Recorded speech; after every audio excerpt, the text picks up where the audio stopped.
want to do it right now. But what happens is you go through a process that helps you to discover what controls the way you think, the way you feel, and what you do in your life. Every thought, every feeling, every emotion you experience in this lifetime is shaped by beliefs and values. All of your life is controlled by decisions you make. Decisions about what to believe, decisions about what to feel, decisions about what to do. And most of us are on automatic pilot, letting the world trigger us instead of taking back control of our life. And when you do that, just think of it this way. Anything you want to change. You want to change your body. You want to change your career, your business, your relationship. What to do requires the right strategy. If you want to lose weight and keep it off, you can't obviously just throw your pendulum and go on some silly diet. You got to know the things that are good. But some people even know what to do, but they don't do it. And why are we able to get people to do it, to follow through? Because 80% of success in anything, my friends, is psychology, and 20% is the mechanics. What that means is there's how to do stuff and there's why to do stuff. How to do it is not that complex. And if you really learn from somebody who knows those refined distinctions, they can show you those tipping points, those things you can do where in the least amount of time you get the biggest result. That's what I've spent 30 years basically studying. You know, like what makes couples go from wanting to kill each other to passionately want to make love together when they haven't done that for weeks or months or sometimes years. There's triggers that absolutely work. Or what makes somebody go from every single day overeating to one day, that's it, no more, and they make that shift where they do the things they've been talking about doing for years. I've had 3 decades of studying more than 4 million people from 100 countries. So at this point, I could be an idiot, and I'd have to be able to see that there's certain patterns in human behavior that make people crazy, make them frustrated, make them overwhelmed, make them depressed, make them give up. And there are other patterns that people have that absolutely light them up. They get them excited, they get them passionate, they get them where all of a sudden they develop a different habit, a different set of triggers where they find themselves following through consistently and doing the things that make what they dream about real. Those patterns, those triggers are really, really critical. So it's not enough to know just what to do. You got to know why you're going to do it, and you've got to align it with the way your brain functions. I know this, what I mean by that is, just imagine, most people in this life would never sit for a 3.5 hour movie that someone spent $200 or $300 million to make. They're too impatient. Our attention span just won't stay with that. And yet we do this. Well, everyone has different values. Everyone has different goals or dreams, cultural background, religious beliefs. But human beings have something in common. We have the same fundamental needs. When your needs are met, you are lit up like a Christmas tree. You feel alive. You feel passionate. When your needs are not being met, you're going to feel a level of frustration or anger or fear or uncertainty or stress or maybe just boredom that just sucks the life out of a human being. All of us have 2 things we really want to master. If you think about it, we have things we want to make better, change, or improve. I mean, I don't care who you are. If you're totally honest, there's always an area of our life we'd like to make better. You know, if your career's perfect, your body's out of shape. You know, if your body's great, you probably don't have enough time with your kids. If you spend all the time with your kids, your intimate relationship is probably not passionate.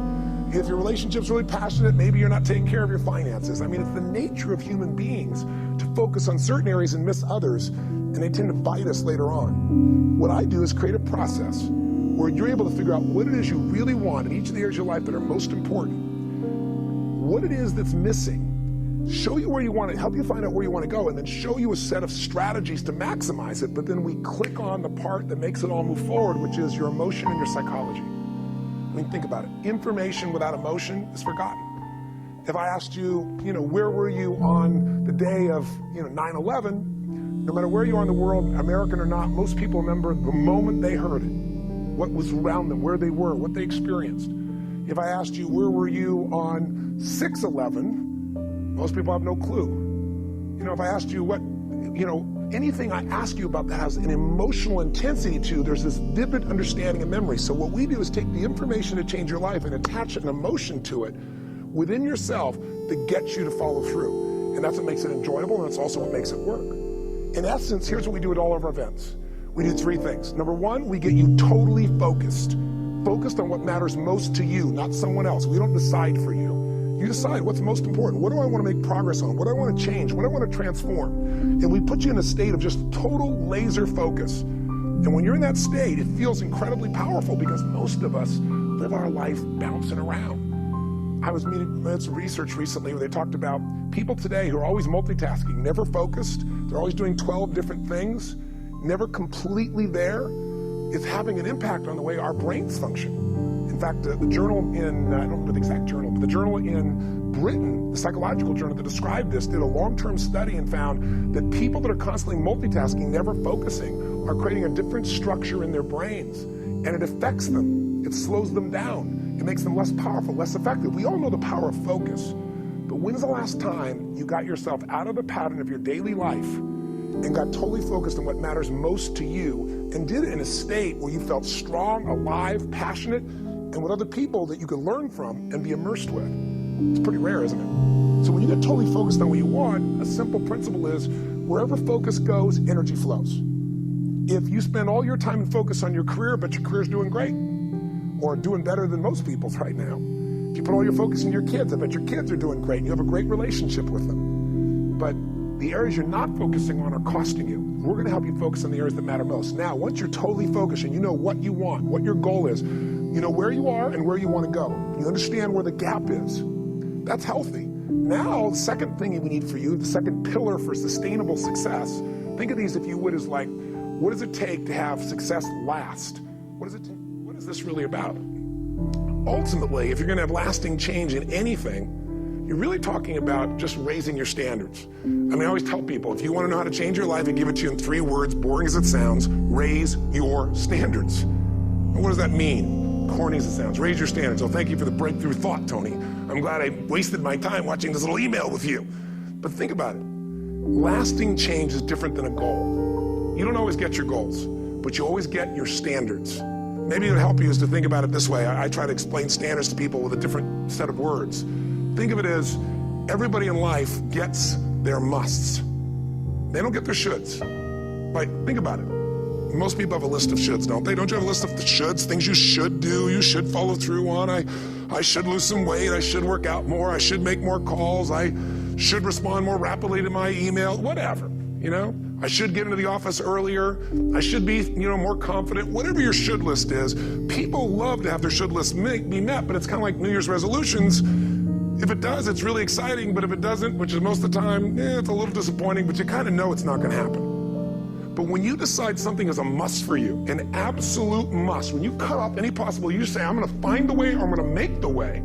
Human beings, when they resolve things, when they make a real resolution inside themselves, which is they raise the standard and they make it a must, they find the way. Think about it in your own life. Haven't you had some area of your life where you raise your standard and your life has never been the same? Maybe at one time in your life you smoked cigarettes, or you did something and you did it for years and you kept trying to change it, and kept telling yourself, I should. And then one day something happened. Something just clicked you over. Something took you over that kind of tipping point. And inside yourself, you said, no more. And it was a very, very different experience, wasn't it? Something inside you shifted, and what was a should became a must, and you've never gone back. Is there an area like that in your life you can think of? Again, did you ever smoke cigarettes? Did you ever eat a certain way, drink a certain form of alcohol, and then finally say no more, and you just don't go back? And notice this, it doesn't really take any willpower anymore. Because somewhere when we make this click, when we make something a must, we attach ourselves to it. It becomes part of our identity. And one thing I've learned in the last, 33 years of working with people from now over 100 countries, 4 million people, is human beings absolutely follow through on who they believe they are. If you said to me, well, I'm really gonna work hard to stop smoking, but I've been a smoker my whole life and I am a smoker. I know your days are numbered. You're going to be back smoking cigarettes again, because we all act consistent with who we believe we are. I tell people the strongest force in the whole human personality is this need to stay consistent with how we define ourselves. If you define yourself as somebody who is really conservative, you're not going to be crazy and act nuts unless you're really drunk or something, and then you could say it's the alcohol, when it's really just you finally getting permission to be yourself. The alcohol is your excuse. If you're a really crazy person, you act crazy, outrageous, playful. You don't act conservative because that's not who you are. Very often people say, well, I can't do that. I'm not that kind of person. And I always say to people, really, when did you define yourself? I mean, really, how many years ago did you come up with what you could and couldn't do in your life? How many years ago? most people, if they really look at how they're living their life today, it's based on a set of standards, a set of beliefs that they made choices about 10, 20, 30 or more years ago. I mean, very often we made decisions in our youth or very young about what to believe, about what we were capable of, about who we are as a person, and that becomes the glass ceiling, if you will, that controls us. There's a corny metaphor, but it's true. I remember one time I was with my family at the circus, and there was a person there, and they had this big, giant elephant, and you look at this elephant, and they take this little rope, put it around the elephant's neck, and they drive this stake into the ground. And I mean, you look at this and you know that elephant could rip down the entire tent with almost no effort. And yet the elephant doesn't struggle, doesn't try. Why? Because the elephant's conditioned. And they take that elephant and condition the elephant when it's a baby elephant. That's how they train him. When it's a little baby elephant and it doesn't have the power yet, they put a big rope around it and they drive this huge stake in the ground, and the elephant fights and fights and fights. And one day, finally, that elephant decides, I'm not capable of pulling this out. And once that becomes the definition of an identity of anyone, an elephant in this case, they don't even try anymore. It's just who I am, that's how it is, that's just the way it is in my life. I'd like to ask you to take a look at any place you've got a limitation and ask yourself, when did I decide to accept that limitation? And you may not even see it as a limitation, you might see it as just that's who I am. But so often in our lives, we've adapted to be a certain way so that we don't fail or so that people will like us or respect us, but it's not necessarily who we are. Joy comes when you're spontaneous. It's really hard to be truly happy when you're not being yourself. And most of us have no clue who we are. And so a big part of my work, if you've ever been to an event, you know, is to get people to do things spontaneously without thinking, because that's when the real you shows up. That's when the energy comes alive. And when you do that, when you start to connect to your true nature, suddenly there's energy available for you to set a higher standard for what you want in your life. That's what this is really all about. And when I talk about standards, when I talk about, shoulds versus musts, think about your own life.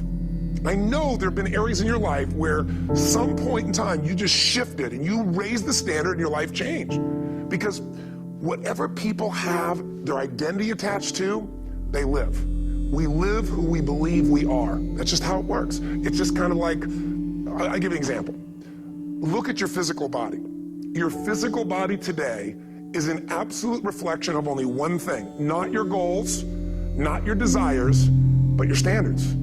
The identity you have for yourself. If your standard is you're an athlete, then there's a certain amount of strength, a muscle tone, and energy that's available in your body on a regular basis because that's who you are. And so you do whatever's necessary to maintain that identity.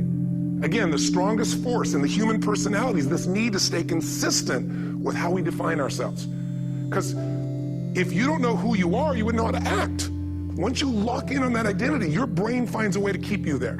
If you say, man, I'm overweight, I've always been overweight, I'm big boned, and that's the story you've got, then you're gonna always find a way to get back there. That's your settling point. That's your identity. That's where things lock in. If you see somebody who's in really great shape, you ask them, do you work out? You know the answer. Yes. How often? And they'll tell you 3 times, 4 times, 5 times a week, whatever. In a seminar, I'll ask people, who here works out at least 5 days a week? And I'm stand up. And you look around that room, and you know that they work out 5 times a week because you can see their body. You don't just get a result without some kind of action, without some form of ritual. Ritual meaning actions you do consistently.